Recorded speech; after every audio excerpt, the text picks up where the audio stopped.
ಸೈಕ್ ಮಾಡ್ತಾವ್ರೆ ನನ್ನಂತೂ 140 ಹೊಡಿತಾವ್ರೆ. ಗಾಡಿ ಮಾತ್ರ ಒಂದು ಚೂರು ಜಗ್ತಾ ಇಲ್ಲ.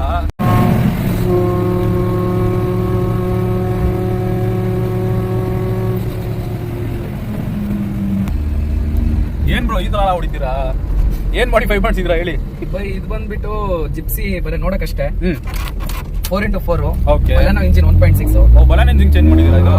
ಓಲ್ಡ್ ಬಲೆನೋ ಗಾಡಿ. ಹಾ. ಸೈಲೆನ್ಸರ್ ಬಂದ್ಬಿಟ್ಟು ಎಕ್ಸ್ಟ್ರಾ ಬೇರೆ ಹಾಕ್ಸಿರೋದು. ಓಕೆ. ಮತ್ತೆ ಇಂಜಿನ್ ಎಂತ ಓಪನ್ ಮಾಡಿಸಿಲ್ಲ, ಏನಿಲ್ಲ. ಹಾ. ಗಾಡಿ ಬಂದ್ಬಿಟ್ಟು ತಗೊಂಡಿದ್ರಲ್ಲಿ ಇವಾಗ ಇರೋದು ಅಂದ್ರೆ ಚೆಸ್ಸಿ ಒಂದೇ. Okay. ಮಿಕ್ಕಿದ್ದು ಇಲ್ಲೇನಿದೆ ಅಲ್ಲ, ಕಾಣಿಸ್ತಾ ಇದೆಲ್ಲ ಇದು. ಡ್ಯಾಶ್ ಬೋರ್ಡ್ ಇಂದ ಹಿಡಿದ್ಬೋದು ಎಲ್ಲ ಇರ್ಬೋದು. ಎಲ್ಲ ಅದು ಸಪರೇಟ್ ಆಗಿ ಒರಿಜಿನಲ್ ಹಾಕಿರೋದು ಸ್ಟಾಕ್. ಸ್ಟಾಕ್. ಆಮೇಲೆ ಅದು ಮ್ಯಾಗ್ವಿಂಗ್ ಕೂಡ ಇದರಲ್ಲೇ ಬಂದಿರೋದು. ಇದಾಗ್ಬಿಟ್ಟು